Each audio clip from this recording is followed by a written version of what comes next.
So we're here today. I'm so excited to share this time and space with you, Sarah, to really dive into your story and to be able to uncover these inspiring moments in your own life to really share, your passion and what you're doing in your business and for the planet.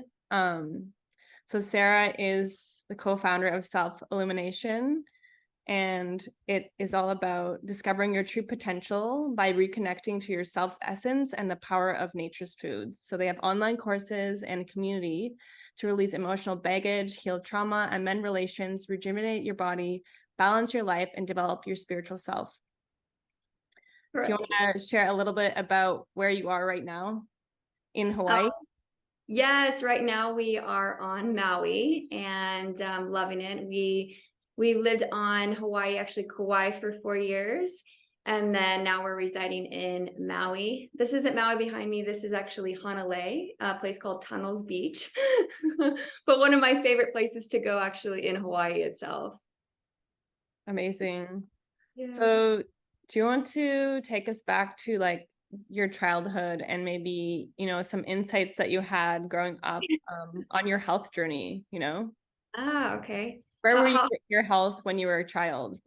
Okay. So when I was a kid, I was actually a preemie. So I was 6 weeks premature. So I was actually born very small and, had to be in the preemie unit, the whole nine, right? And then as a kid, I was growing up, just like kind of, I feel like it was the normal, back in, in the 80s and 90s, everyone just getting common colds and flus and ear infections and the whole nine. I mean, I ate a standard American diet. My family is a turkey farmers and cow farmers, so I had a lot of turkey growing up. I had a lot of, that was the era of TV dinners, I would say. So a lot of quick food, a lot of snacks, just easy, and also a lot of turkey growing up. So I would say my health, like I was a very active child, a lot of energy. I would say I still have a lot of energy now. So I felt like I didn't see, I guess, a lot of, I would say, my quote unquote underlying health issues that were happening because I was always active, I was always moving, I always had a very positive outlook on life. I didn't start seeing kind of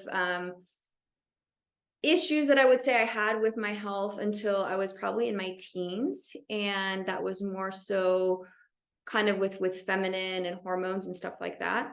And then as I got into my 20s, so I'm from Nebraska, and then I moved to Los Angeles, and I lived this very fast-paced life, constantly going from one meeting to the next, never taking time to actually eat properly. I was the queen of like, let's go to Starbucks, let's go to, this French cafe in the morning and get my latte with my bagel and cheese and whatever, and just keep going, right? And then in between the meetings, I would find some place to go get food, and I would eat quickly. And living like that for, my gosh, maybe a solid 11 years. Like I said before, I have a lot of energy. I love to be active and be out in nature and work out, but it was definitely having a toll on me. And I could see my adrenals and my nervous system going a little haywire. My liver, my kidneys were backed up. My liver was backed up. And I purely just wasn't taking care of myself that the way that I needed to. And it wasn't really until I turned, I think, 27, 28 was when I really took a hard look at my physicality and my emotional state and was going, okay, something needs to shift here, and my lifestyle needs to shift because I can't go on like this anymore. I can't be this I guess you would say hurry, rush, eat, and I'm literally not chewing my food and just kind of digesting it down, or being on a set and drinking a Diet Coke just to get that energy, right? So when I was 27 and 28 is when I think I did my first juice cleanse. And that was it was like 13 years ago, 12 years ago. And that was, the start of kind of my health journey. And that was coinciding with my actual mental and emotional journey when I started, really looking in and seeing if I was truly happy and what are the ways that I can be happy. Okay. What can I do to live a better life and to live in my highest potential? Okay. And the first thing that happened, and by the way, you can stop me at any point if I'm just rambling. One of the first things that happened was I I said, what is stopping me from being my highest self? What is the number one thing? And the first thing that came was alcohol. Okay. And I was not a big drinker by any means. I would drink maybe once a week, maybe once every 2 weeks, something like that. I was the girl who would go to like a club and eat Skittles on the dance floor to be like all hyper instead of drinking alcohol. Okay. But the number one thing was I need to stop drinking alcohol. And I remember that moment because I was at a bachelorette party and everyone was drinking and we were all like in the hot tub and kind of going crazy. And I started puking and I was puking a little bit of blood. And I remember my guides were literally said to me, they're like, what are you doing? You're sitting here talking about spirituality and you're drinking alcohol. And this is not in alignment with where you can be your highest self and who you are. And that really hit me like a ton of bricks. And I remember just saying, okay, I'm done. And I quit cold turkey and I never went back. Literally, I never went back. And from that moment, it was like a declaration to thyself of like, I'm choosing life. I'm not going to choose things that are not good for me, that are going to harm me, and that are going to actually create death within my body. So alcohol was number one. And then, when that happened, all of a sudden, if I'm not drinking alcohol, then all of a sudden my friends and the people around me start shifting and changing because no longer was I their alcohol buddy or let's go to a club, let's go to a bar, let's go watch the sporting events, and I started with, going to them and just not drinking. And then I started feeling lonely and I'm like, whoa, like I'm compromising myself right now because this is not something that I want to do. Right. And so slowly but surely, those things started to phase out of my life and different people started to phase out of my life naturally because I wasn't interested in those things anymore. And then they were no longer interested in me. So it worked out perfectly. Right. And then with that, the journey began. I think I started doing more Ayurvedic foods, right? One of my dear friends is a Ayurvedic specialist. And so she was like, well, you need to start taking these herbs and this herbs and start eating this way. And unknowingly, I went plant-based and it was just something that naturally started happening. I wasn't really craving meat anymore. It was like my body just wanted easier to digest foods. And I think that was because of my intestines and my colon itself. And so that started happening. And then all of a sudden, do you want me to go into any more health stuff or do you want me to go kind of into the journey where everything really shifted? Well, I love everything that you're saying and the whole thing. Okay. Really inspiring. You said on a set for people that don't know, do you want to share a little bit about your life when you moved to LA? Like why you moved Yeah, to LA and what you were doing at that point in your life?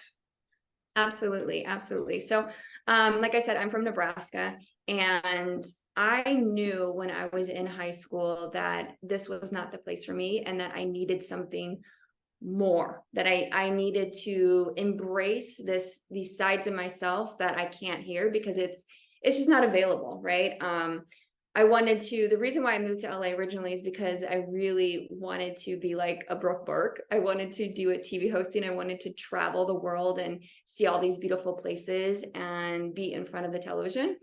And so I did that. I moved to LA at 17 years old and immediately started, getting into that community, starting auditioning, getting a manager. And so for a good 12 years, I was TV hosting for 5 of it. I was doing modeling and then I was doing acting as well. So my days would look like going from, one casting office to the next to meet people, to audition for different roles, to, be that smiley girl, to be the TV host of a TV show, whether it was for MTV to, Cartoon Network to Fox Sports. And I worked for all of those people. So I worked for Fox Sports as like for a football show. I did a car racing show.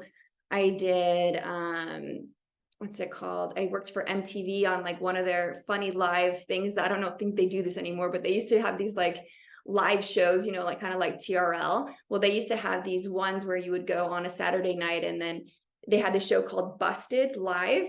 And so they would throw it to me while I was with a cop, busting kids. It was so silly, right? But that was my life. It was really fun and always different and unique. But it was that part of myself. I always say that was my Leo side of myself, to really be out there. And it was fun, but I knew, I think around like 25, 26, I was like, I don't know if this is necessarily me. Okay. And I remember when I stopped TV hosting because I was working a lot.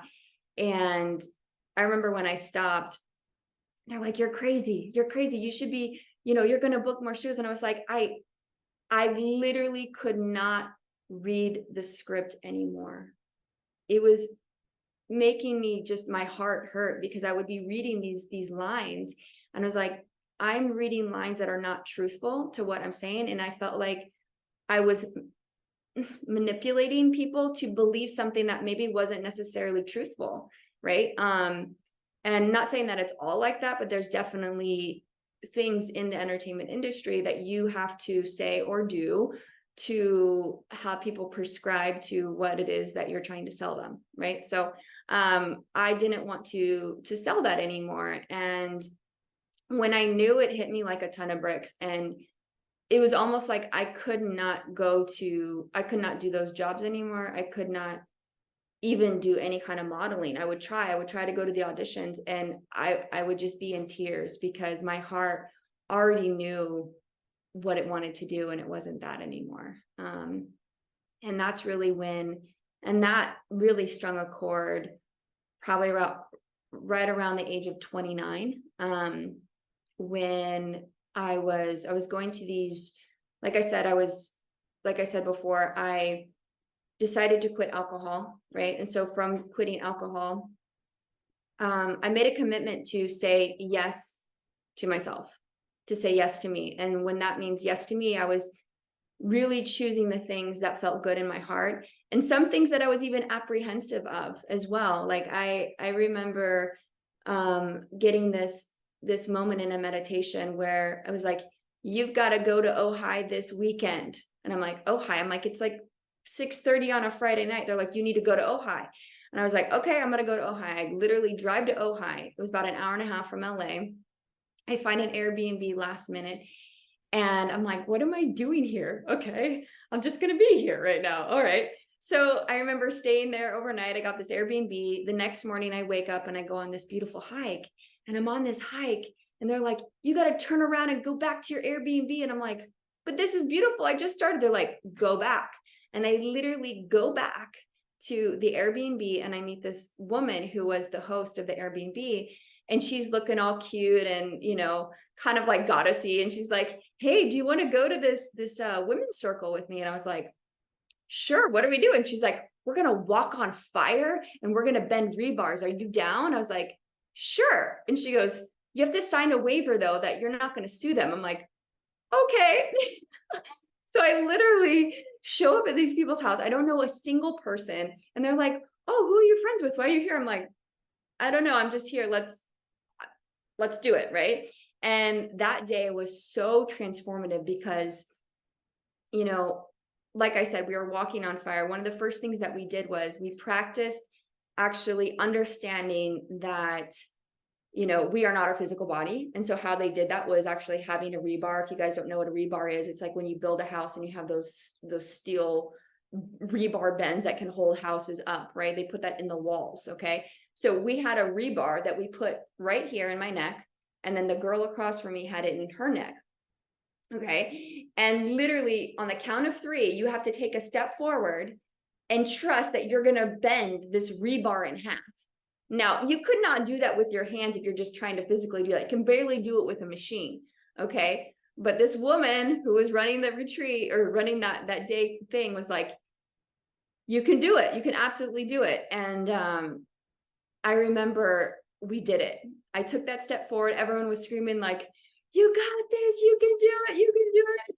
And we did it, and we bent this rebar in half, and I was just like crying. I was like, oh my gosh, like, what? We just bent this rebar in half with our neck. What is going on? And you know, and then from that moment, we then walked on fire. Like, that prepped us to be okay with walking on fire coals. And just like that, I walked on fire coals, did not get one single burn on my foot. Okay. I walked across it. Everybody did. Okay. And then where you had little points of like, maybe there was a little redness or it kind of hurt, is where they would say on your body, it needs help or support. Okay. So after that weekend, it really opened up this like array of a world that I didn't know about and that I was yearning for.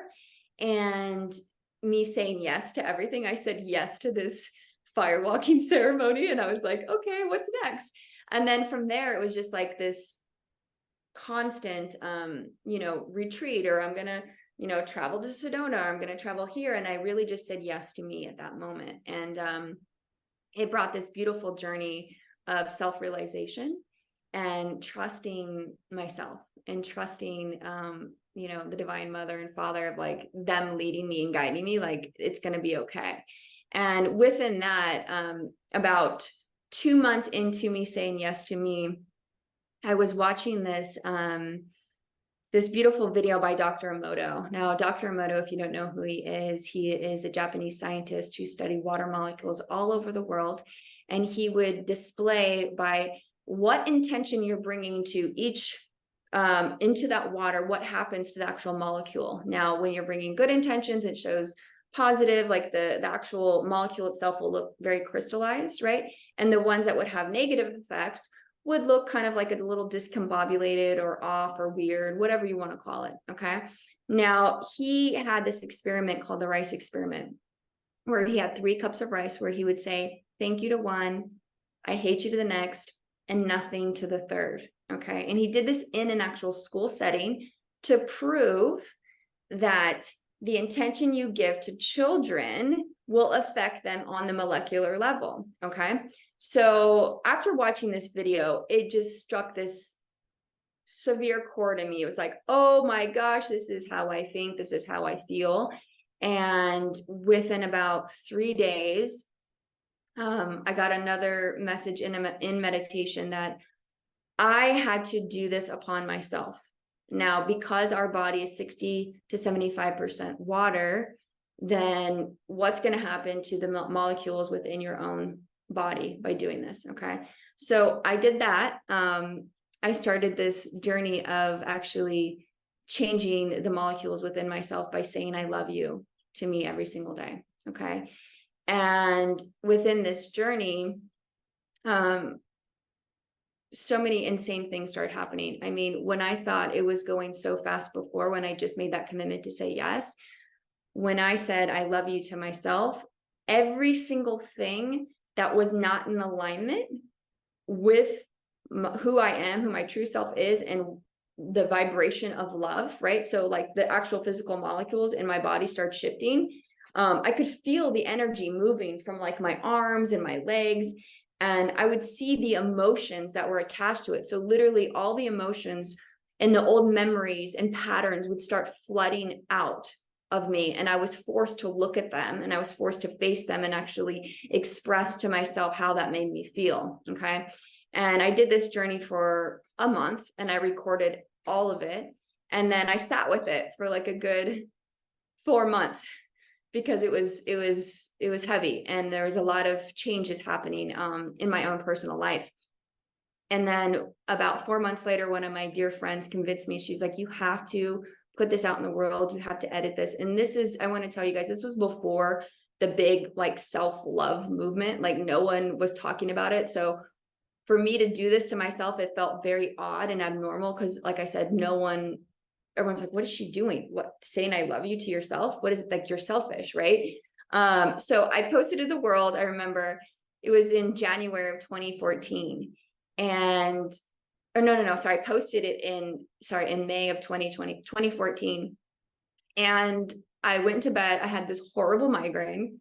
And I was like, I'm just going to shut the blinds. I'm going to go to sleep. I'm going to see what, I don't want to know. Like, I'll see what happens.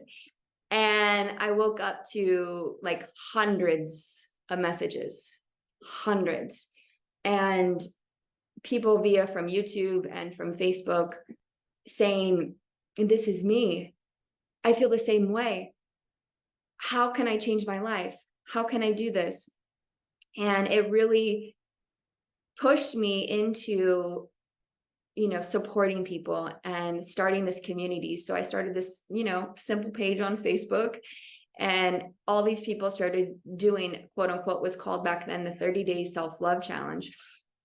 And so I found myself supporting all of these people and watching their journey. And then from there, it really evolved, right? So when I started that process, everything else in my life started to disappear. I mean, the relationship that I was in, because it wasn't in my highest path, to the career that I was in, was not in my highest path. And I remember distinctively God said, you've already booked the job. You don't need to audition anymore, Sarah. I already gave you the job. Now do it. Okay. And I was like, okay. How do I do this? And that took along that journey of, from there, I wrote a book. I interviewed like 30 people who have done it. And then I created an app. So many people could do this. And then, through that journey, that was a good 9 years ago. I really started to understand the awakening process and the healing process of what happens to not only the physical body, but the emotional body, and the release of the traumas and the patterns, and more specifically, even now, into the birth realm of when you actually come into the womb of your mother, and what happens, and how the feelings that you feel within that time frame. And I also then started my own journey. I found, the love of my life. I became a mother of 2 beautiful children. And slowly but surely, everything has evolved to where it is now. After about, I would say 2 to 3 years of doing, self-love, or what it's called now, reconnecting to the heart, I naturally started changing the diet very, very strictly. And it was something, like I said, that naturally happened. It wasn't forced or pushed, but it really put me into I started with a raw food diet where I was eating more high fat. Okay. I started with high fat, kind of coconuts and olives and avocados and kind of low fruit. And I started feeling amazing. I think what was happening is before I went on that raw food diet, it was actually, my daughter was 1 year old. And what happened is a year before that, when I had my daughter, after I had her, my entire system started going wackadoodle. Okay. There's one thing that I did do after my birth that I think was like one of the main causes, which was this shot called Rogam. And when I took Rogam, it's a vaccine, because they say if you have a Rh negative blood type, that you create these antibodies that would essentially kill the next baby if they're not a negative blood type, if they're positive. And they essentially convinced me when I knew I didn't want to do this, and I thought it would be okay. But I ended up taking it, and that put like everything that I had underlying issues that I didn't, address yet, my liver, my kidneys, all that stuff was coming to the surface. Okay. And so when my daughter was 1, I decided to take that step really for my health and go raw. And immediately I started feeling better, like immensely better. And then about 6 months in, I went high fruit raw. And that's when we moved to Hawaii. And that was probably the deepest healing, that when all the deep healing really started happening, was when you start eating solely from the earth. I remember being on Kauai, I can just see this behind me. And the land being like, eat nothing but what's growing here. Okay. So all the fruits, all the vegetables, organic from the farmers. And that was something else. Because not only, are you eating just fruits and vegetables, but you're literally eating the manna from the land. You're eating that life force. So on top of doing, the work with the heart and truly starting to love you, then you're actually ingesting that. You're ingesting this divine fruit that's fully alive with high enzymes, right? And you're bringing that into your body. So it's putting you through like, a major purification process. I mean, when I mean major, it was like any negative thought pattern, all these things that you still had. I mean, it became very visceral. I mean, you could feel it within your body. It would be cleansing out of your organs and out of the blood and out of, the kidneys and all of the above. I mean, literally you're detoxing from your ear, if that makes sense. Okay. And in that detoxification or purification process, you start looking really ugly. I remember just, losing weight and my skin breaking out like crazy for like 2 years, literally 2 years. My skin had to purify from all the makeup and all the times that I covered up myself. Okay. Every time that I wasn't allowing this to be shown, right? I haven't worn makeup in 9 years. Okay. So all that gunk from 12 years of putting makeup on, and I don't want to say gunk because it's not gunk, it's beautiful, but that was clogging my pores and my true self. Okay. And I literally had to detox that. And I had to look at all those pores for 2 years on my face and go, okay, are you still going to accept you? Are you still going to love yourself? Are you still going to go through with this process?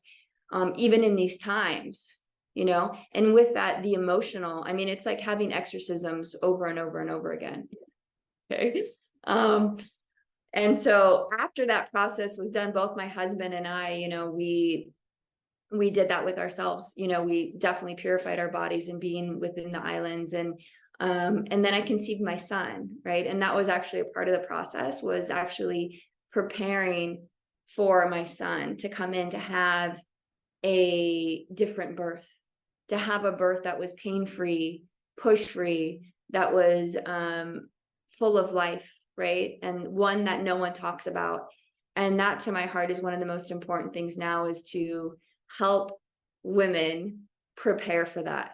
To how can we prepare our bodies, not only for our beloved who's coming in, but also these children that are coming in and that are asking for us to level up to them, asking us to like, can I come into this earth with a different vessel? Can I come in not having to show mommy and daddy their stuff? Can I come into a more healed place?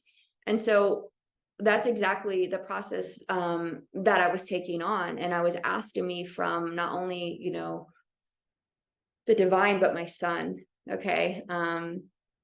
Some people think it's weird, but I've spoken to my children before they actually even came in to meet me or come here. They would speak to me and tell me specific things on, what they need to come into this earth, right? So there's like this preparation process that happened. And so when I did have my son, that birth was, like I said, it was 10 minutes. It was pain-free. It was push-free. I didn't have to lay down and act like I'm a patient in a hospital for hours. It was like my body knew exactly what to do. He knew exactly what to do, and it happened. And then you could carry on with your life. And something very interesting I was shared with, actually, when we were in Florida, this guy told me his parents are from Ghana. And he goes, I remember my grandma telling me all the time that the women never, when they gave birth, they were out in the fields or in their, right outside their home in the garden, and they would just squat and have their babies, and then they would wrap their babies on them, and then they would continue to go out into the field and work with the land. And I was like, yeah, that seems very, very natural. And it definitely, what is it called? It confirmed what it is that I did prior to have a birth very similar to that. No, I was not in the field. I was at my home in the kitchen, where my husband, my midwife couldn't make it, and my husband just, caught him. And it was so quick that I didn't have time to like go into this like deep space. With my daughter, I did. I went to this very deep, ethereal, birth world. But with him, it was like very earthly. It was like, you're in your body, stand here, have the baby, you're done. And I was like, okay, here we go.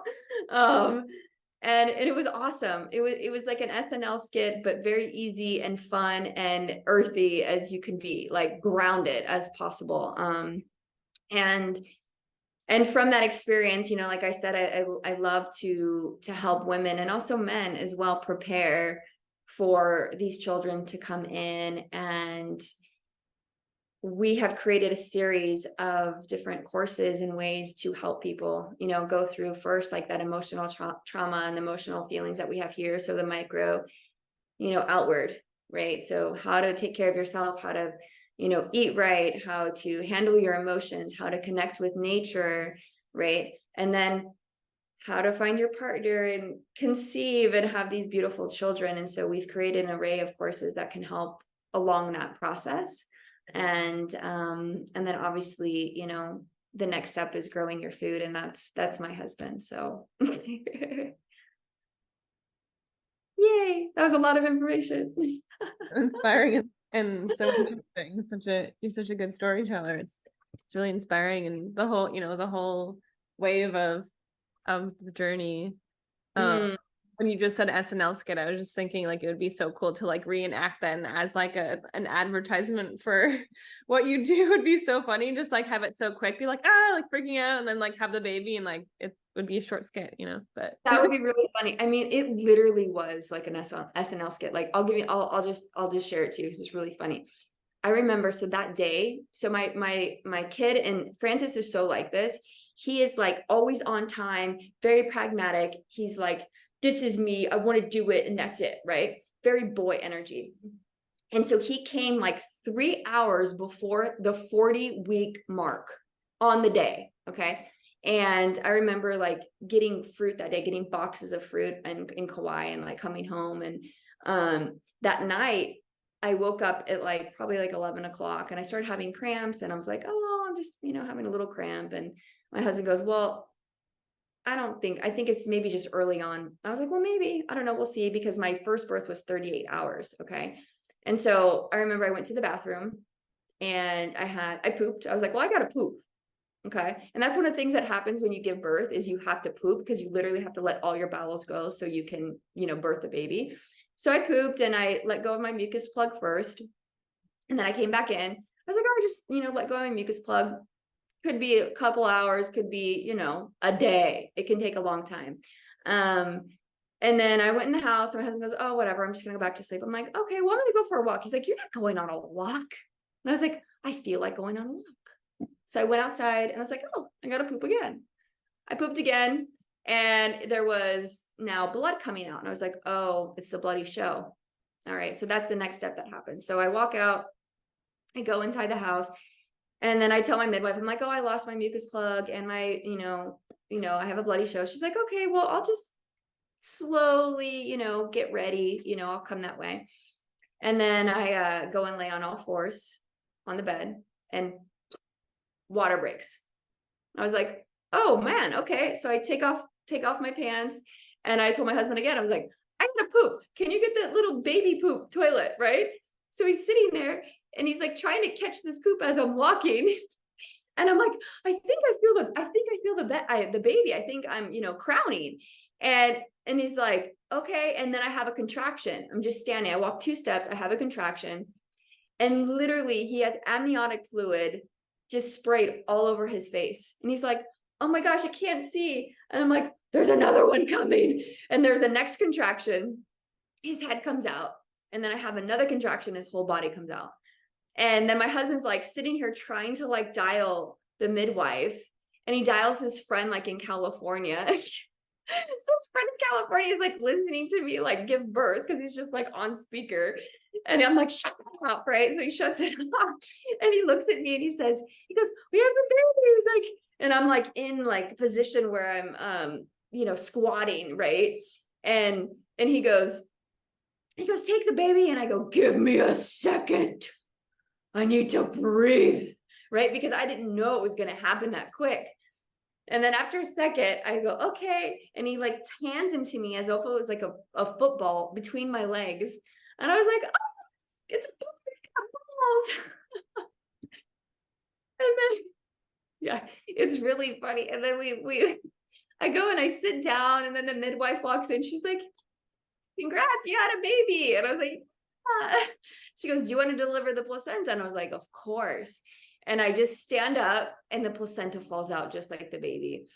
And then that was really like the extent of the birth experience. And it was, from then on, we just, wrapped the baby, we weighed him, and, I continued to eat my fruit. I was like, I need bananas. They're like, you got to lay down, you got to rest. And I was like, I'm going to get bananas. I'm hungry. So I just would have the baby on me and I'd go and get my fruit. And that was how I was able to get my energy. And then, after I had him, it was really cool because I didn't have like the normal, like with my daughter, I had to be in bed for a few days. I had to allow everything to heal.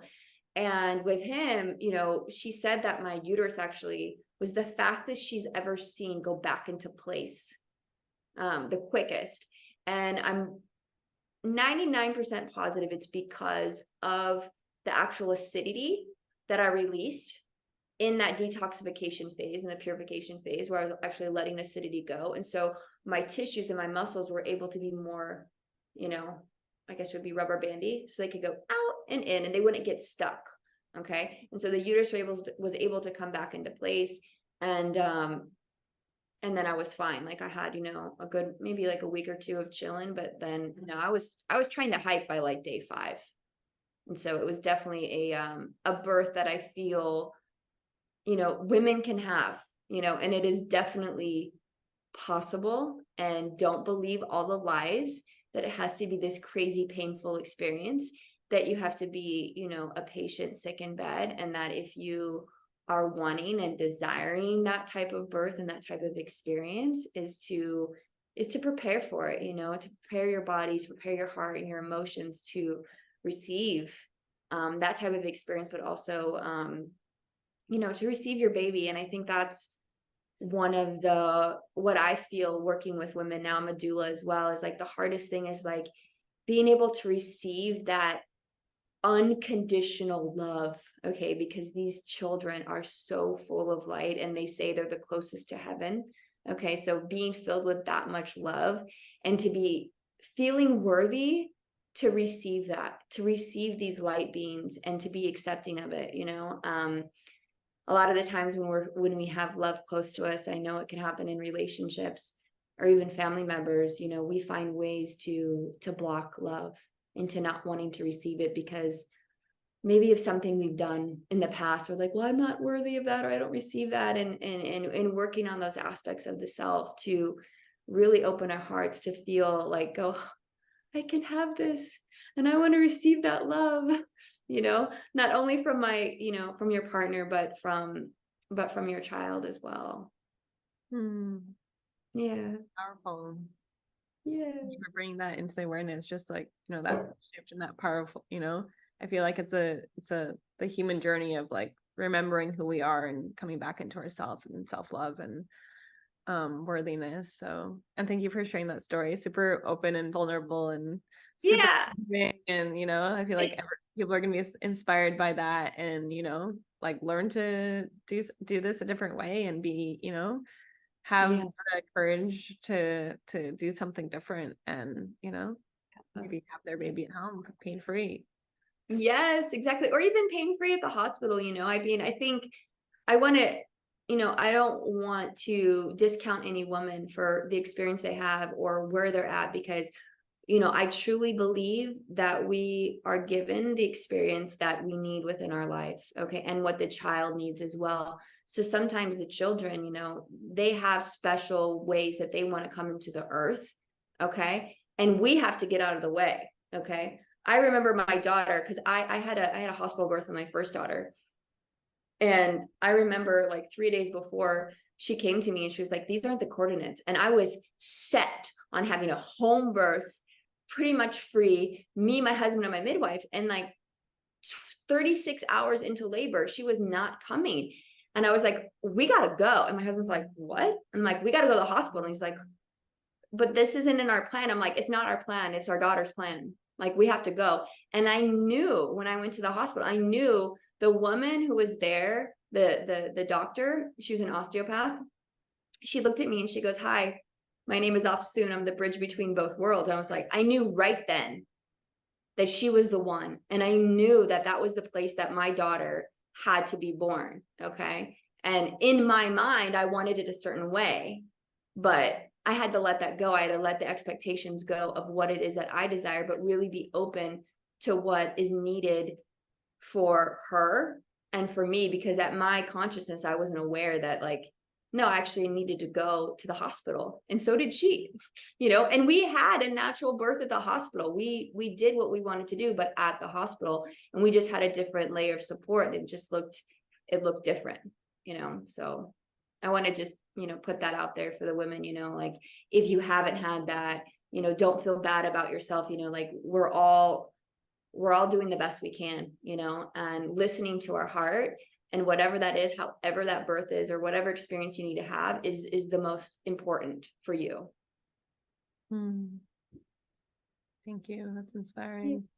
Yeah. I just want to kind of dive into like the cleanse and like, shifting lives and maybe, I don't know if in your own story, but, or if you've seen with clients that you worked with, but like when people are really struggling and they don't know how to start, or they don't know, what to do, and they don't think that like they'll ever overcome this. And, I feel like there's these defeating moments in our lives where like we're in so much pain or suffering that like we can't really, it's hard for us to like actually take a step forward. Like what advice and what have you experienced in that realm to move forward? Yes, good question. So when people come to us, usually they do come to us at that point where they're like, I've tried everything. I've gone to Western doctors, I've done Eastern doctors, I've done this holistic, and nothing's working. And that's when they come to us, and that's when we tell people, okay, let's start. and I would say the difference that what we do is, because we work so much on the emotional, okay, that the emotional pushes the physical and pushes the diet, right? So we start everybody here. We start everybody here in their heart, very basic practice, okay? And we say, just give it a try. Just give it a try for a month, just 5 minutes a day. Just come in. You have nothing to lose.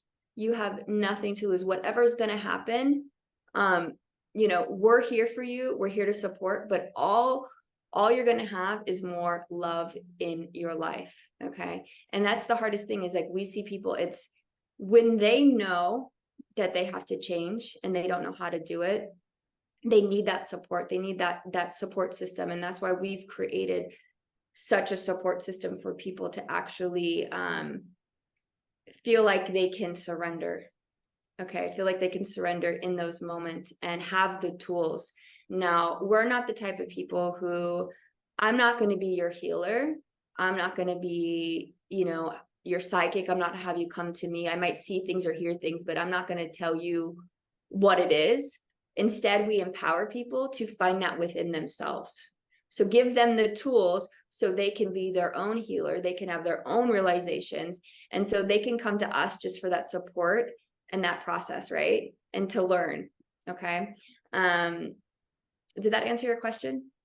I think I'm rambling now. Maybe just like what did you feel when you were 27, 28, 29, that like how did you feel, like if it was like, horrible in your body, or like what were your symptoms, and how did you feel mentally and emotionally during that time when you decided to When I decided to make that big shift in my life, my emotional stability was out of whack. I remember having, severe anxiety issues, nervousness, my adrenals were shot. And again, my emotional state, I just was not happy inside. Like on the outside, it looked like I was happy. I could fake it to the world, but inside I was like cringing and dying. And I knew at that moment, I was like, I have to do something. I have to make a change. Otherwise, you know, I'm not going to move on from this, like I can't be stuck in this pattern any longer. I felt like I was literally killing myself. And so it was, for me, was a very strong, things just started around me, things just started crumbling. When you try to do something, you try to push something to happen, it just doesn't happen anymore. And that's what it was. It was like, if things are just not happening anymore for you, if these things are just like, you're trying, you're pushing so hard, that's that moment you're like, okay, I actually need to make that shift and change in my life. There's something that needs to shift, because the direction that I'm going, it doesn't work anymore. And we can't try to make a shift in the future, in the present moment, by using tools from the past. Okay. So we have to try something new. That's why, like I said, people come to us when they've tried everything. They're like, well, I'm here. I gotta try it. Right. And that can be scary for people too. Is like, what's going to happen to my life, my personal life, myself, if I change? What's going to happen to my surroundings? Are my friends going to be there? Are my beloveds going to be there? What is my family going to think if I'm not who they think I am? You know what I mean? Because I've been playing this role with them for so long, right? And if I step into my true self and who I truly am, how are they going to react? Normally it's like, how are people going to react around me? I mean, like, people thought I was crazy. They're like, you had everything, you were making money, you were going to be famous. And I'm like, you know, so silly now when you think about all that stuff. Right. And enough for me, nothing mattered more than, it went from how can I change in here to now, how can I help people? So how can you tell me what is my job? Like I said, I booked the job. Like, how now can I serve to help people in the highest way possible? Right. And that's when it shifted. And when people come now, especially when they step into, let's say, we have what's called lifestyle 1, which is like, really basic. It's not going raw or anything yet. It's just literally getting the fundamentals down of digestion in the body, and juicing, and food combining, and then stepping that with the first, with reconnecting to the heart 1. Okay. So we've got reconnecting to the heart 1, and then we have reconnecting to the belly, and then reconnecting to the roots. Okay. So when you start with the heart practice, and then with the food, just slowly, your life automatically starts to shift and change. And things like, we've had people who had food allergies to IBS to SIBO, the whole nine, were literally in weeks all gone. Food allergies, are able to eat food they've never been able to eat before, just by simply those basic things, as well as doing the emotional, because the emotional is so tied in with the physical. Like, sometimes we're not receiving food because we're not wanting to receive love. Okay. And so when we tap into those aspects of ourselves, okay, of what we're literally not digesting inside, what we're feeling, those stuck emotions, okay, when we start to tap into those and release them in a good way, then all of a sudden our bodies will follow suit and things will shift. I mean, I've had people before who's never even doing any food at all, literally in a class one day, started screaming and crying because she was so angry at her mom from when she was 3. Okay, 3 years old. This was a 45-year-old woman. 3 years old, she got so angry at her mom. She let go of all that anger. Okay, and within 2 hours, she had buckets of fluke worms coming out. Buckets, because the liver is the place where it holds all the anger within the body. So all of a sudden, the parasites that were inside of her gut that were causing her liver issues started to release, because she released the anger that it was attached to. Okay. So when we focus with the emotional state with the physical and we do combine them together, it's like a win-win situation versus doing, you know, a one-off cleanse, and you just go back to the way you were eating before and you don't address the feelings that are tied with the cleanse, right? So you're not just on TV watching movies and numbing out while you're pooping out stuff. You are actually present with your emotions, you're present with your physical body and what's happening to you and why they began in the first place, you know, and going back to that emotional place. That's so powerful. Can you touch a little bit about like the spiritual aspect and like how, like when that opened for you in your own journey? The spiritual aspect of like cleansing. Yeah, just like what are we putting into our bodies and how it's affecting us? Okay, so everything, okay, so for us, we, you know, we don't want to say anything's bad or good, but rather consider it as a function. Okay, so each food you digest has a function. Okay, and within that, they're going to provoke and promote certain feelings and emotions within our bodies, right? So they're either going to feed them or release them. Okay, so that's like, for instance, when a guy and a girl just broke up and the girl goes and gets, you know, a bunch of pizza and, you know, a bottle of wine, right? Because she wants to feed the emotions, the hurt, the anger, maybe the guilt, whatever it might be, towards that person. She wants to then choose the foods that are going to match energetically to how she's feeling inside. Okay. And so when you eat a bunch of pizza or pasta or all those things, and you're just, you know, you're sad and you're not really digesting, you're not allowing it, you're not consciously eating the food, then what happens? The food gets stuck, it gets stagnant. And then all of a sudden we have this, you know, leftover food, undigested food in our system, which causes all of the quote unquote cravings, causes the issues within our bodies. Okay. So then when you start doing, you know, a cleanse to help remove those obstructions from the body, then those emotional parts will start coming up as well. So then you might be taken back into, okay, that time when that guy broke up with me and I was angry and I wanted to eat pasta. Now, every time I feel that same anger, I'm provoked to go eat that same food. Okay. And so you don't see too many people going to get green juices and like a bowl of fruits after they, you know, they go through a breakup, right? And so choosing the different foods that are going to help, like for instance, apples are really good for the liver. Okay. Or grapes are really good for the kidneys and the lymphatic system. So each fruit and each food are going to, you know, provoke either a healing process or it's going to bring up different emotions that we have inside, whether we're conscious of it or not. Okay. And that's one of the good things about when you do like a quick, like a cleanse, like we were talking about the intestinal cleanse we have, you know, you have those 3 to 4 days of not eating anything. And so besides enzymes, so you start to get really familiar with how your body's feeling and the actual feeling sensations that you have. Okay. Like, oh, wow, that feels weird. And then you start eating food again, like solid food.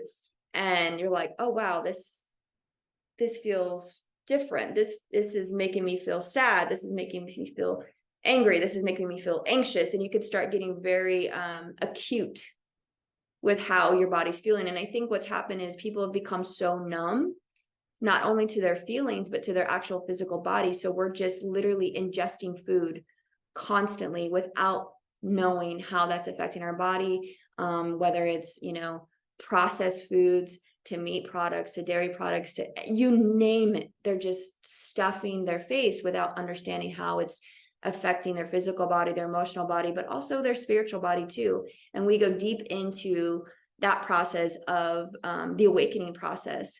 And why do you think, you know, Jesus and all these other people went out and you know, fasted for 40 days?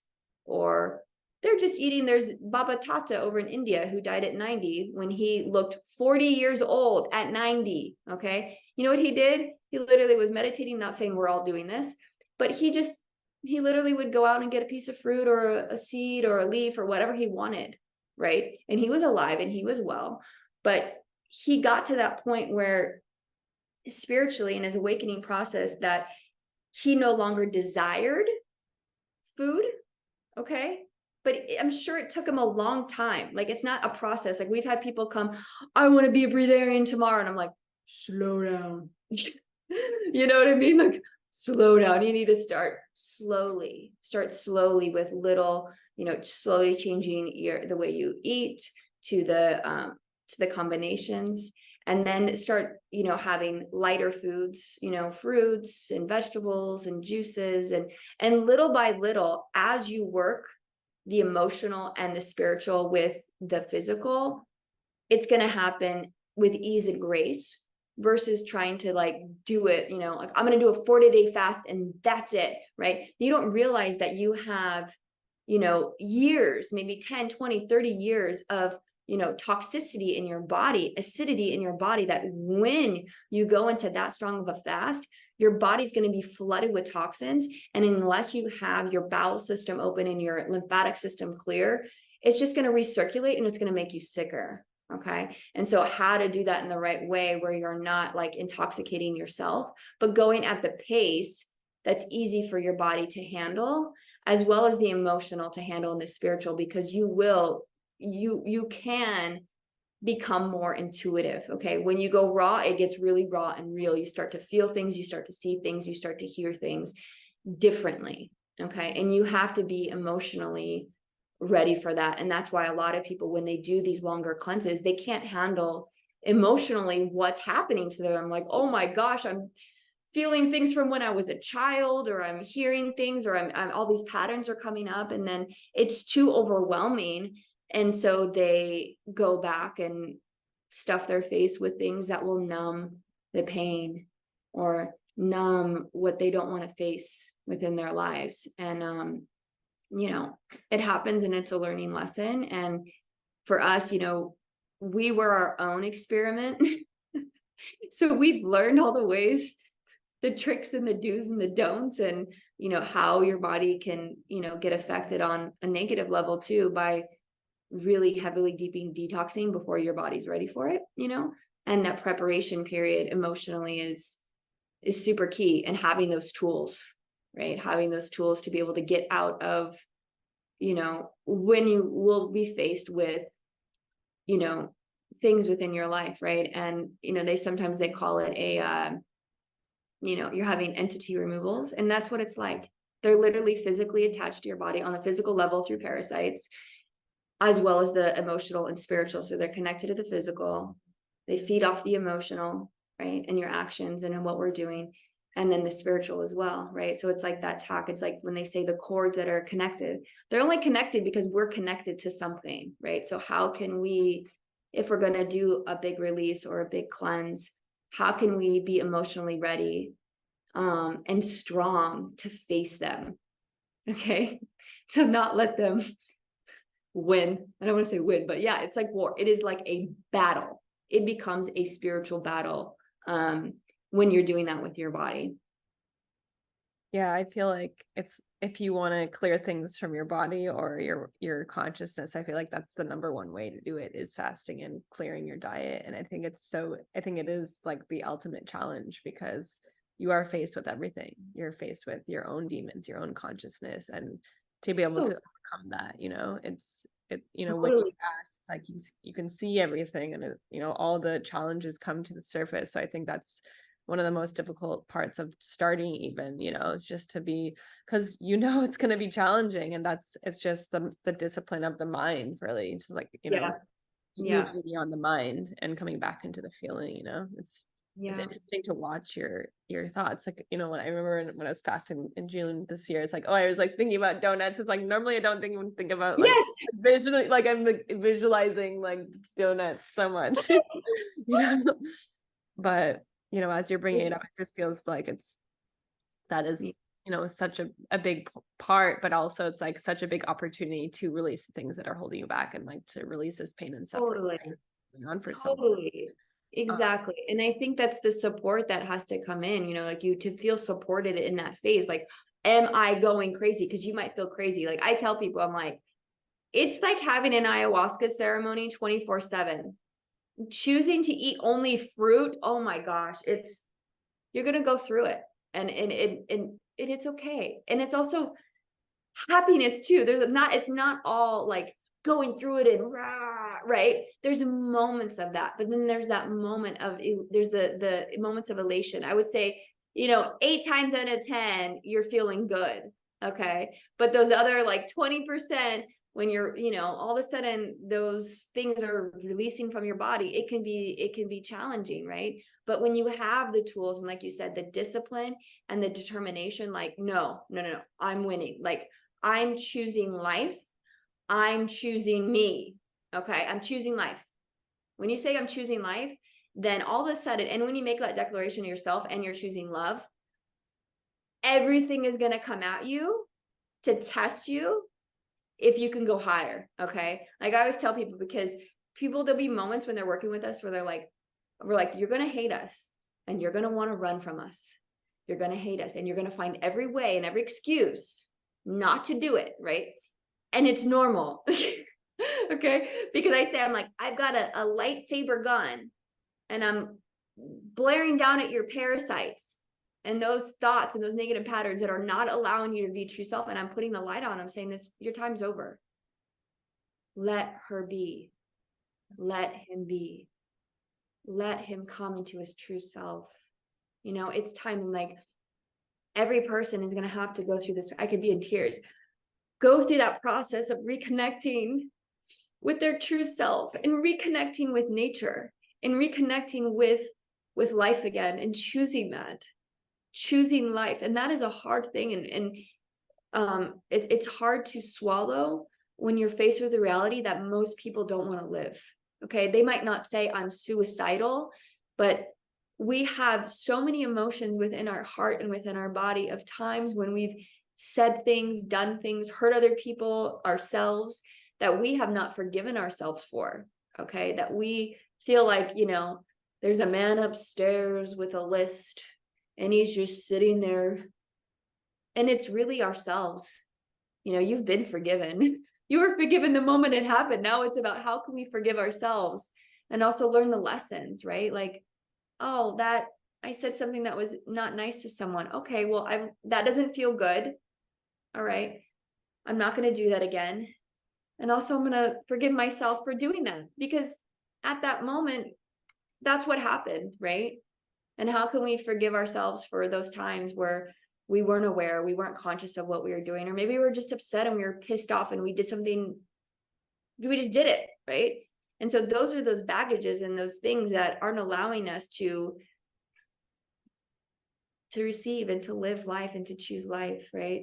To not choose those thoughts of wanting to get out of here. And I think that's a really big misconception, especially in the spiritual world, is like, how can I meditate my life away? When can I ascend and be out of here? And the only way out is in, and like being physically present of this body and being grateful for this vessel that we have, and not saying like, can you imagine like someone gave you a body and you're like, I just want to be out of it and I want to be up in the ethereal world. It's like, no, like being okay with being in a body in this human experience and loving it. And like, okay, if this is my temple in this life, if this is my physical church, how can I treat it with love and grace? And how can I put things in my body that are good for my body, that are going to make me feel good in my body, that are going to make all the molecules in my body all sparkly and diamond-like, right?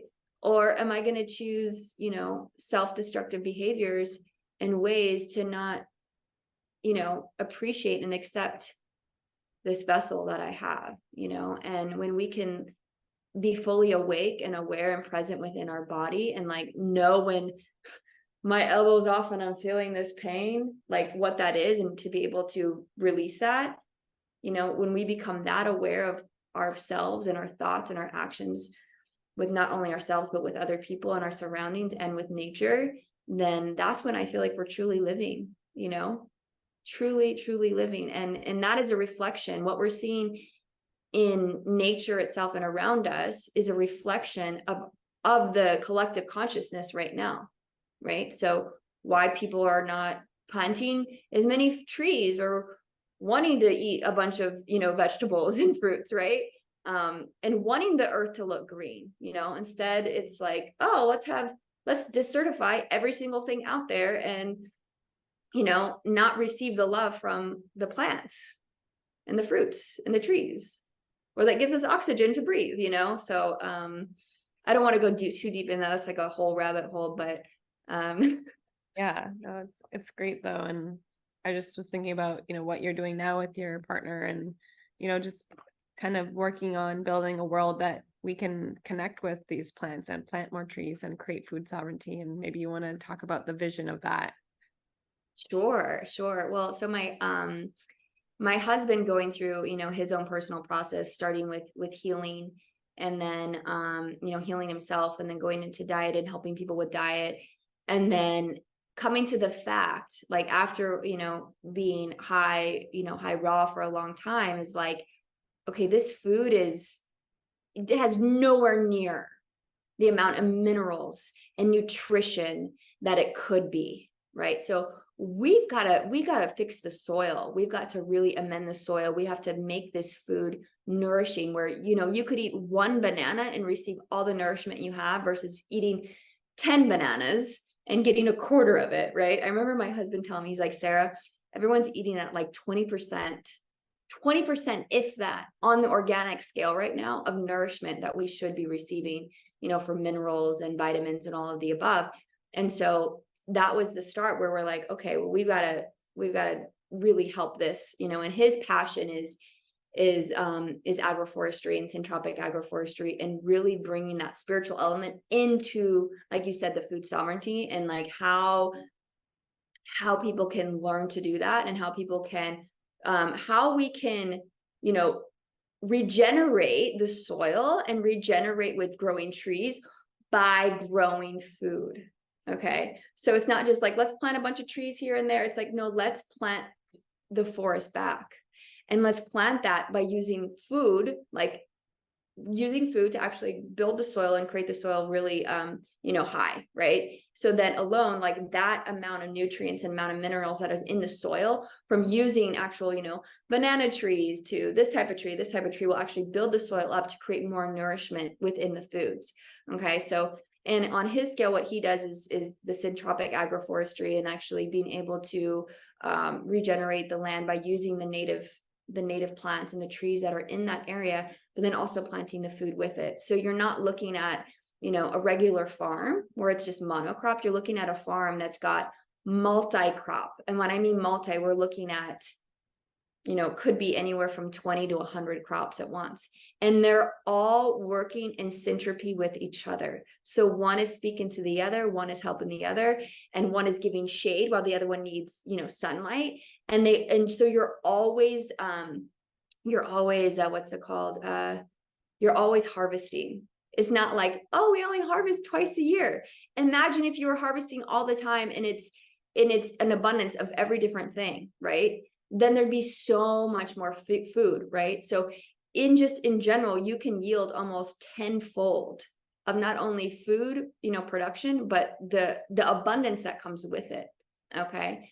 And so that has really been his main focus. And so how to translate that with, regular farming nowadays. Okay. So how can we translate this and teach those people how to turn what they're doing now into this type of farming, into really like bringing back forests, okay, and growing food with that. And when you do that, on the food level, but then on the emotional level, the healing that happens is tenfold. Okay, sitting outside with just a tree and picking your own fruit, or harvesting your lettuce or harvesting your tomatoes, and then eating from that. There's nothing like that. It's like you've been babying it since seed, right? And hopefully bringing all your love into it too, to, help that process as well. And then feeding that, and how that feeds your body, and then helps your own consciousness at the same time, and helps your spiritual growth. And I think the hardest thing is people are like, well, I don't have land, or how do I do this? And starting little by little. And that was one of the things that he was doing, in Florida, was helping people from a small scale. If you just have an eighth of an acre, how you can do this, how you can be fully sustainable on an eighth of an acre for you and your whole family for an entire year. You know, how can we do that? And how can we get together really as a community and create these, you know, small community gardens, small community forests on a micro level, right? Because obviously, like the stuff that he does, you can do it on 1,500 to 2,000 acres. And when you touch on that, like let's say you go to Arizona, outside Sedona, right? Or maybe like in Tucson area, you get 2,000 acres, you do this type of farming, you're then bringing back the jungle. Okay. Within 3 years, you're changing the climate. You're changing the climate. You're changing, you know, the rainfall. No, everything's going to look differently. The food's going to look differently. The plants are going to look different. The birds are going to come different. The waterways are going to come in differently. And so there's so many advantages of doing this, you know, obviously on a bigger scale, but then on a micro scale too, for the people that necessarily don't have land or don't know where to do this at, you know. So And powerful. he can share more of that. This is just a brief. Yeah, it's good to bring in that, you know, these practices, and it's so inspiring, and I can't wait to share more of like, you know, how, you know, having these models that that can be replicated everywhere, you know. And Exactly. you know, in places like, I don't know if you meant the desert or not. I don't know if there's desert, if that's what you meant by in Tucson or in like Yeah. area, bringing back. Yep. Yep. I would love to learn more about that because my friends that are doing land projects in Baja California and northern Mexico. So tuning in with that later would be cool. Yeah. Just like Yeah. just like you said, like being able to eat your own food. Like we, you know, we had this like planting party and we like blessed the seeds in Nevada City, and we were planting on, someone had gifted part of their land just to have a free community garden. And you know, we had an indigenous ceremony, we had a DJ, we had food, and just like everyone together, and it was, you know, and then I had to lay the compost and laid the water and the seeds, and we were like you know, blessing the seeds. And just from leaving that and coming back and being able to eat that 3 months later when I returned in September was like the best thing ever. It just feels so amazing, the abundance and Mm-hmm. energy. So I'm excited Yeah. to see a world where, you know, that is everywhere, and we can, you know, Yes. have so much abundance that everyone has everything they need, and you know, no one goes without having the most nourishing, beyond organic, beyond regenerative foods. Yes, yes. And it can happen too. And I see it, like I truly see it from my heart, is this is where we're going. And this is like I mean, you know how we were saying with emotionally when they're like, I cannot go back the other way. Something's got to change. I feel like we've gotten so far to this point that it's forcing people to go like, look at it, be like it's straight in your face. Something has to change. You know what I mean? Like, I think we've got to the point in our environment where everyone's seeing like, oh my gosh, like, wow, we've really like taken away all the trees. I mean, look at all the clear cuts that have happened in California, all the clear cuts that are happening, you know, even here in Maui, there's a lot of clear cutting that's been happening since the 1800s, you know, and like, and how quickly it can shift is what's mind boggling to me. It's like when you give to nature, nature responds, and it's always giving. It always wants to give you food. It always wants to give you fruit. Like if you're even walking down the road and you just see a tree, like just touching it, like it's going to give you love. Like it wants to give to you all the time. Okay. And one thing that's really cool, I think, is about fruit is that fruit, they say, is like the only food that you eat that's karmaless. There's no karma, right? Because you eat the fruit, you take the seeds and you replant the seeds. Okay. So you're never actually killing the plant.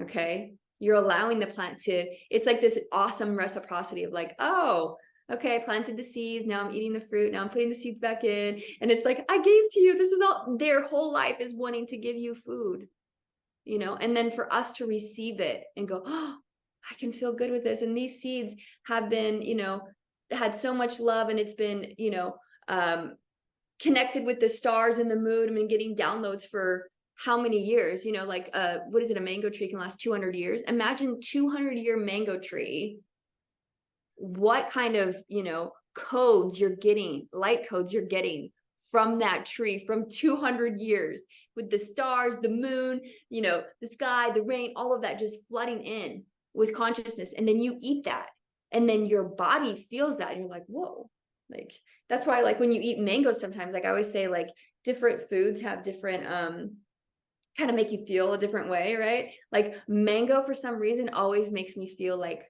a little sexy. Like it's like you know, bananas make me want to work out, right?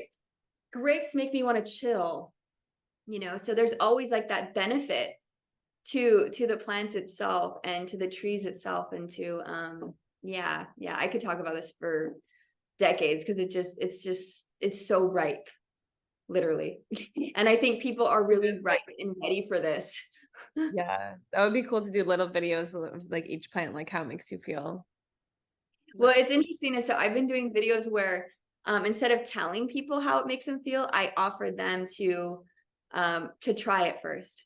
Because, you know, one of the things that we're really big on is not being dogmatic, but rather giving you tools so you can have your own mental, emotional freedom, right? I'm not here to tell you how to think, how to feel. I'm just here to help you be clear so you can think and feel for yourself.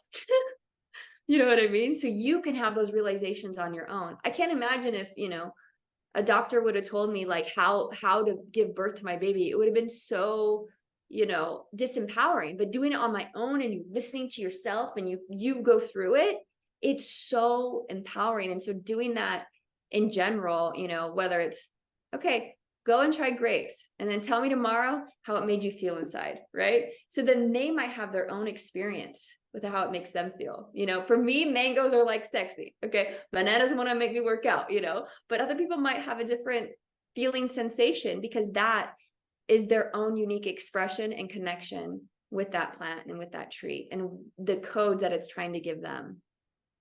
That's super cool, yeah. And having Yeah. that, and like it'd be cool to have people share about that, like how do how does this fruit make you feel, and have all the range of Totally. emotions, and like going back to like, It's a good idea.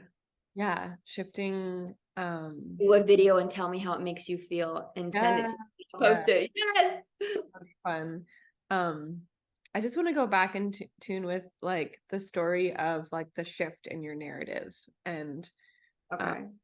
because like that struck me when you told me that, when you were like, I can't read from the script anymore. And I think that's, it's really, once, and, when you're talking about the worthiness and like changing that narrative and like just the inner dialogue that we have with ourselves are like is creating our own reality, is creating our world that we know, is creating our life and our energy and our emotions and everything. So being able to like have that shift in understanding within yourself is so powerful. I think like that is the shift that transforms and inspires people to make a change in their own life and make a change in the world. And I think your background, coming from your background into where you are now is so powerful as a story, because we can see this shift in consciousness on planet Earth, but to get to where we want to go, I feel like there needs to be more of your stories of so many people, having that shift, and Yeah. just being able to like be aware of what the media does to us, and what you were sharing before, and like how that is distracting us and creating more destruction on planet Earth, versus like shifting that narrative into like, let's share about the projects and the solutions that are regenerating the planet, like our individual bodies and eating healthier, and to out to the gardens and out to the entire collective. So if you want to just share a little bit on your insight of that. Okay. So you want me to share an insight of because I feel like I've talked a lot. Yeah, So what do you want the snippet of? Like what's like the base snippet? And then I'll put it in my own words. just your perception of the mainstream media and how we can shift it, and how your story is like is an amazing example of I the got shift. it. Okay. Oh, what just happened? You see that? Yeah, no, it's dark. The That shift. was, that was so weird. It was like that was the old, and now here's the new. Yeah. The Oh my gosh, filter. the shift. Okay, the shift that happened to me. Okay, the shift. Um, when I was 27 or 28, and I was literally, I remember being at home and going, what in the heck have I been fed for so many years? and I'm in it, and I'm feeding this to people, like literally, like through commercials, through TV hosting, through acting. Like I literally could not read that script anymore because my script was different. I had to go within my heart, and I had to do a lot of work mentally, emotionally, and spiritually and physically to literally detox myself out of that. Okay. So when I look back in it, you're really, when you see how, television, you see how the radio, you see how with the music in general, how there are certain songs, and you can call it mantras, that they're playing over and over again to make us feel, believe, and see a certain way. And then when you wake up out, I mean, like, I don't listen to music at all anymore. Okay. When you wake up out of that and you're like, I can't even listen to this anymore, I can't watch this anymore, because it's not truth. It can be a really, really big shock, because you're like, I remember that moment where I was like, everything that I think, how I think it is actually not at all. It's all like distortions and the illusions. Okay. And so how to not feel crazy when that happens, and say that it's okay. It's like the wake up pill. It's like you take that, is it the red pill? You take the pill and then you're like, what's happening to me? Right. When that happens to you, is like how to slowly but surely coming back into what is truth. And I think the truth is going back in here and going back into our heart. And then really, like my daughter says this to me, she goes, Mommy, the real Google is your heart. And I said, you're right.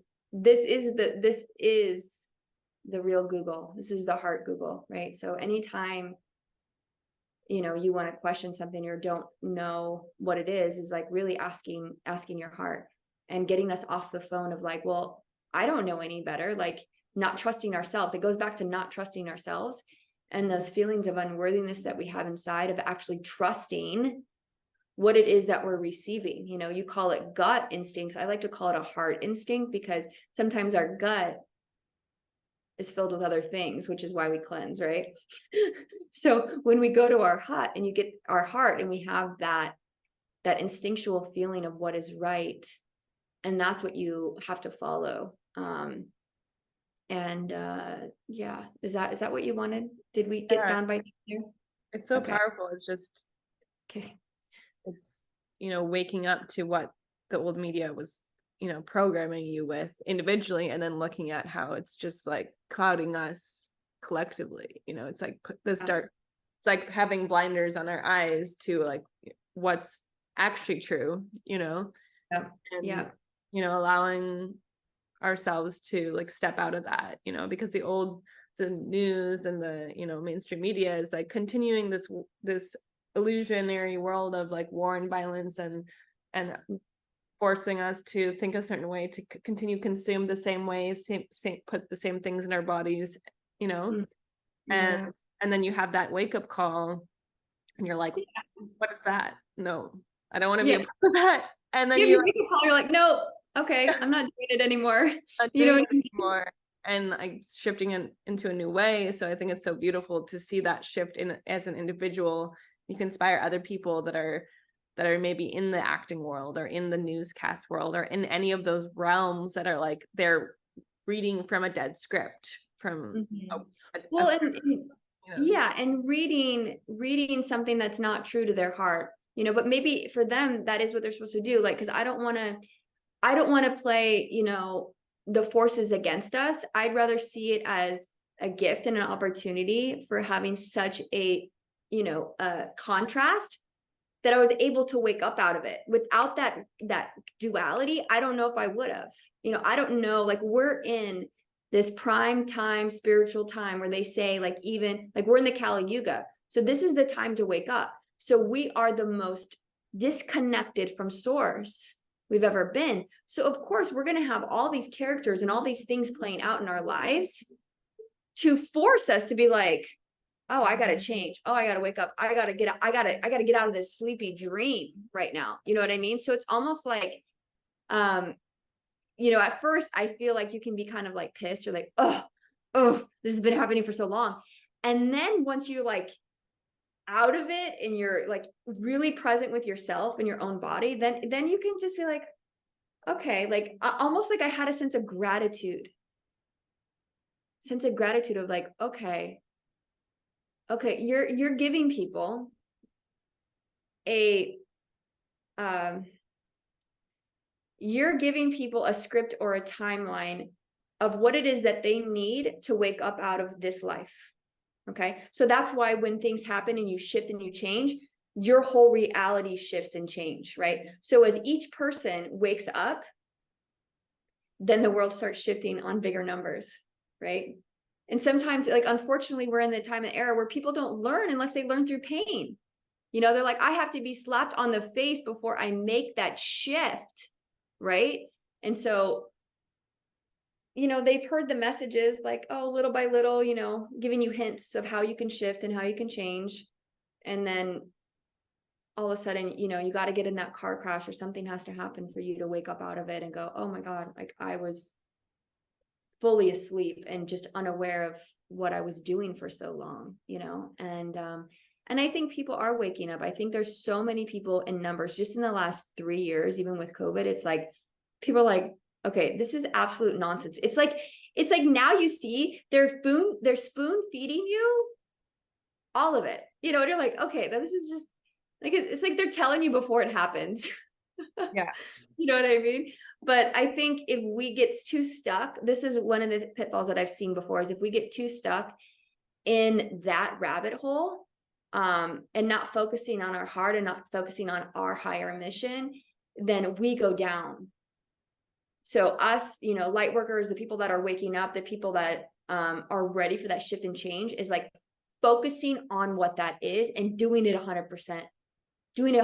And don't worry about what's happening on the outside, because there's always going to be something happening. There's always going to be bombs or drama and all that. But like that is one of the number one distractions of us not doing what we're supposed to be doing here. What our function is, just like the fruit and the food all have function, we have a function too. So it's like, how can we not get distracted from all of that to have our function and move forward, right? And you can find that within yourself, and you can find that within your heart and within your body as you start to cleanse, how you start to purify, and as you start to reconnect again, just in general, it becomes very apparent what it is that you're here for.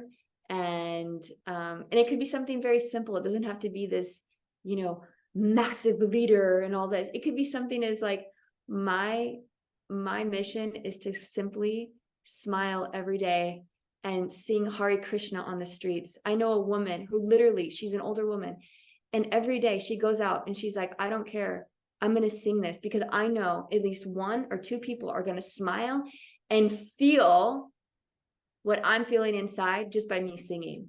Okay. So it doesn't have to be this huge thing. It can be something small. And I think focusing on the small things and the daily things that you can do, either to put a smile on your face, another person's face, like, what can I do today to bring joy and goodness to other people and into nature? Automatically your life is going to be full of goodness, right? Oh, sorry, my phone. Oh, yeah. Yeah. I think it's inspiring, exactly what you just, said, and just having that opening. I think it's like a breadcrumb and a little lighthouse for people to listen and to tune in with, your shift. So, yeah, just start every day. That's why, like, we tell people, say, the simple practice we have, just say I love you to yourself every day. Okay, say that, just say those 3 words and see how you feel. Okay, if you're not quite ready to do the full program, that's okay. At least start with that. At least start with something. Start with just like listening to your heart, and then slowly but surely your life will change. It changed mine dramatically. I mean, like, my life was night and day within 9 months. I mean, I found my husband within like 9 months of doing this. Okay, like my entire world crumbled from what I thought it was supposed to be, this model actress in Hollywood making money, yay, to the higher love, Okay. That's like the facade, but what's the higher love? What is the love that really makes us feel good inside, that's sustainable, that gives us purpose, you know? And sometimes it is for people being in Hollywood and maybe that is their thing, and they're supposed to be there to help, you know, people in that industry. And that's why I felt I was there. I was like, oh, I'm going to set every single day because I'm here to make people laugh or make people smile. I'm going to be the goofy girl, right? That doesn't take things serious. And that helps too. And essentially, like Hollywood, if we can do this in that field, if we can bring this consciousness and this love into Hollywood, it is the microphone to the world. You know what I mean? And you were saying to me, like, I was able to speak. Like, I know for a fact that I learned hosting and all this stuff on camera, so I can now speak the script that God's writing and my heart's writing versus their own script, right? But maybe I wouldn't have, if I wouldn't have learned that, I wouldn't have been able to express it in the way I can express it now. And I think honoring everything that has happened in our lives and being grateful for those is a huge step too, right? And learning from it and growing from it. Yeah. Yay. Yeah. It's so inspiring. I Anything hope else you this is want to enough share? information. I don't know what you're going to do with all of this. Well, I think it's a good way to be able to just dive into your own story and to find the points in which you find the most inspiration that you can share with the world too, going forward, to be able to Yeah. uncover the cobwebs and Yeah. so your website is selfillumination.com. Where can we find you online besides that? So right now, well, we have Self Illumination on Facebook as well, our business page, but then I do most of the stuff via my just personal page, Sarah Bisarello. It's actually Sarah Marie Rose Bisarello, but the handle is just Sarah Bisarello. On Instagram or Facebook? Yeah, Instagram and Facebook, you can find me there. But we've been doing, like, every Saturday we do these lives where my husband and I get on and we share a topic and we go on for about 30-40 minutes and people can, you know, ask questions, you know, and respond, and it's been great. Yeah. And that's a good way to jump on there. And then I'll be more active on social media. I've been a mom for, you know, a good 8 years now, pregnancy and 2 births and kids, and, you know, so it's now time to share more and spread the love more. Amazing. So good to share this time with you, and Yeah, I'm you looking too. forward to cleansing soon with you guys and, you know, Yeah. staying on this journey. And yeah, it's so inspiring what you're doing. So thank you so much, and super grateful for your presence in the world and everything that you're doing. Thank you. And thank you so much for orchestrating this and putting this together. It's so much easier to express yourself through someone else. Oh, look, this is my baby. Oh, you can't even see him. Put that in. Okay. All right.